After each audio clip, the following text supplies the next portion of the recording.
If lawnmowers were people, they would eat plants like we're supposed to. Yes, yes, yes. You are tuned in to Evolvement Radio, always bringing you good music. My name is Michael Bernier. Big Benny Boy is here with me today. How are you?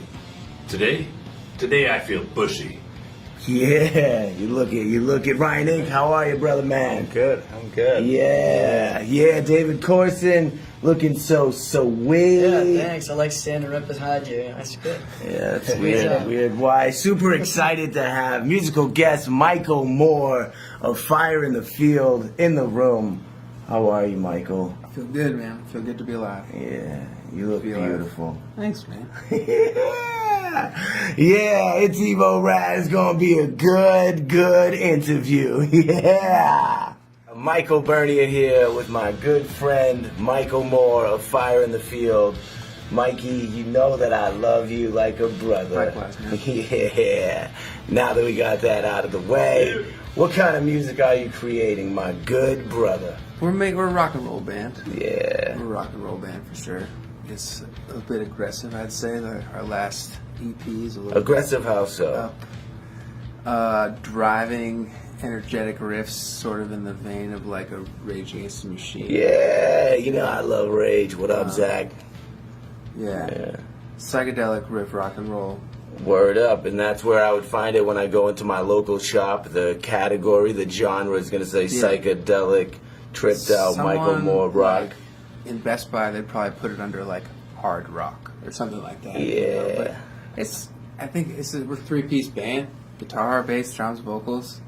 It's rock and roll. I don't know. Totally crushing. Get hip with Fire in the Field. Yeah. Desire overflowing good. Go all out.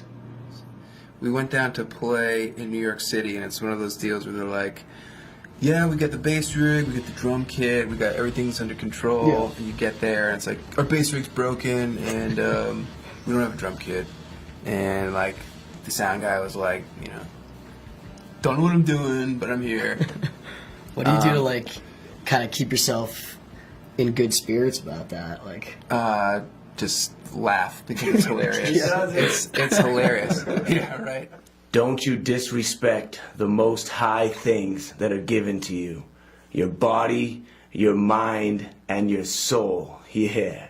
Your physical structure. Sorry, man. So, you totally shred the guitar. Thank you. Yes, completely. Nice, man. And what do you have a favorite instrument, favorite guitar that you've ever owned, or a favorite type? I definitely, my first guitar that I was like, became like my true love was my Fender Thinline Telecaster, the one with the F hole in it. Everyone has it. It's a Mexican Fender. Had it for 10 years, played it in Mike's band for several years, lots of bands, and that was like my guitar. That was like became like part of like, it was like my fingers just fit. you're not hardcore unless you live hardcore. Mike? Yes, Ben. Do you find yourself enjoying a certain parts of your creative power more than others? Good question. I think the creative process is so diverse that it's hard to say I like one part better or more than the other, or enjoy a part. Last night I'm working on a solo record in a basement, and I was just doing these like goofy overdubs with my voice, like doing like a talk radio, like Oh yes. And that was so fun to do that. But then I'm also playing guitar in a hip hop band, and it's been really fun to sort of like find my role in that. And then with Fire in the Field, it's like I'm out front being like the Jimi Hendrix crazy man, going crazy, psycho, and that's another thing in itself. You know what I mean? Each one is an act. Yeah, it's all part of like a process of thinking and really feeling in a creative state, I guess. Because creativity is not just thinking; it's you kind of think your way through things. I think. It makes a lot of sense to me, I think. I'm Mike Moore from Fire in the Field, and I'm live at Evo Rad. When you think about your life and where you are and where you wanted to Don't do this be to me. and where you want to go, where are you in the process of attaining your own personal bliss and the reaching the Michael Moore success and joy? Well, first, are you a happy individual? Are you happy to be alive? Yes? Oh, absolutely, 100%. Okay. So now, Yeah. in this journey that is your life, which is completely unique, where are you on the map, the timeline, the progression scale? What else can I call it?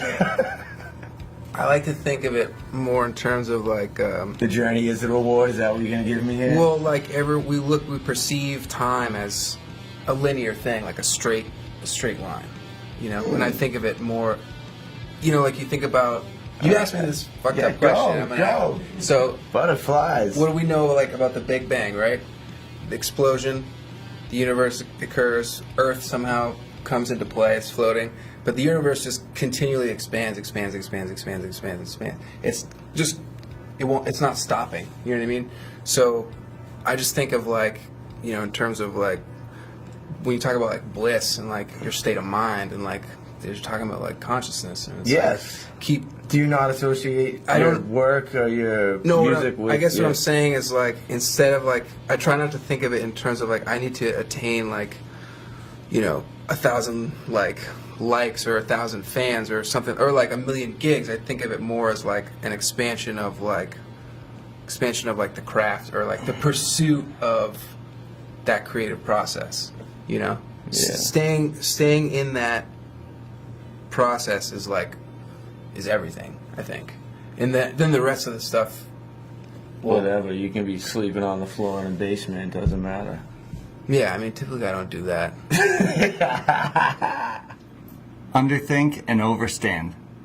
If you were trapped on a deserted island, what 3 albums would you bring with you? Ooh, man, I hate this question. It's a hard one. It's a fastball.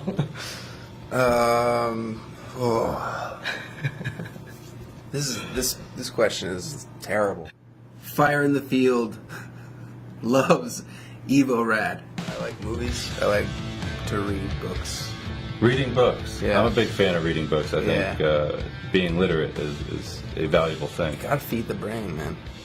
You do in so many ways. Yeah. So, feels good. If you could go to one fictional place, where would it be? Good question. So many options.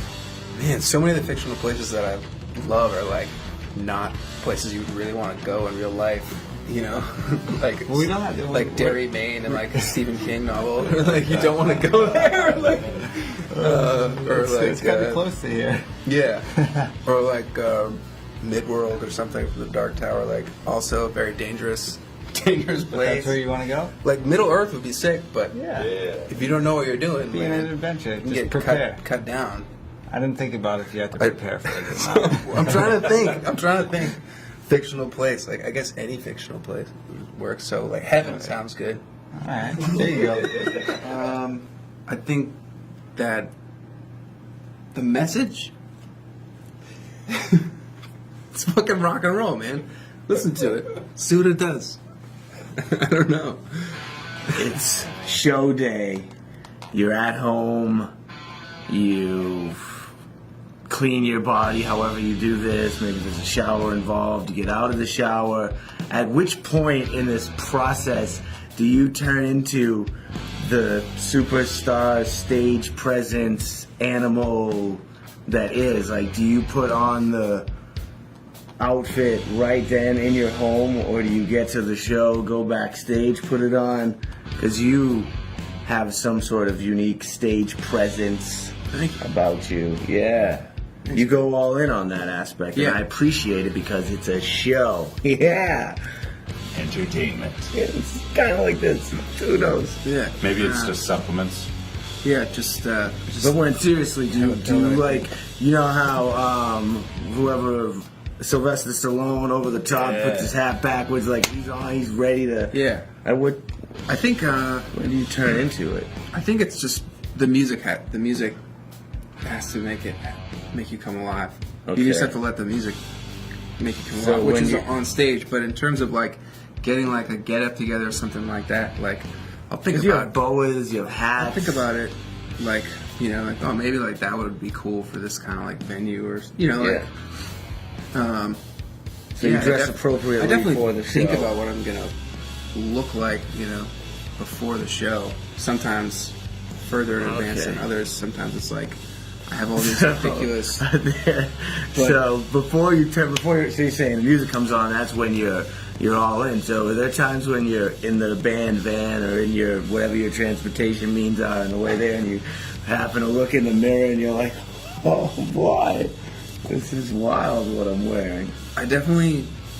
When we went to Austin, Texas last year, and we were traveling light, and I was wearing my Two grandmother's. furs. I was wearing a gold sequin underneath my frilly jacket, and just walking through the airport, and it's just like gold sequin, and it was hilarious. Like, What's that, Prince? Is it it's Jimi like, people are Hendrix? like, who is this guy? And it's just like, no, I'm just Is like, it a guy? I'm just trying to, literally. I mean, that was literally about try and be like a shiny lure to get people to come see you, because when you go down there in South by South, it is so saturated. Everyone's everywhere. Yeah. It's a circus. You know what I mean? Everybody's famous. You gotta pull people in. You gotta draw them in. And I agree. You the gotta visual have a look. aspect is important. You know, look at that. That's a look right there, boy.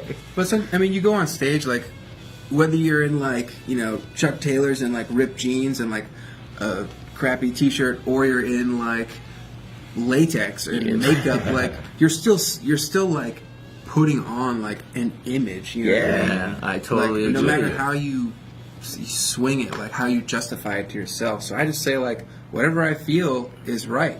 You know what I mean? I'll show up to a gig and just play in a T-shirt and jeans or a tank top or I've whatever. seen you play with no shirt on. Really? I don't do that, do I? I think I did that once. Once, he says. Once.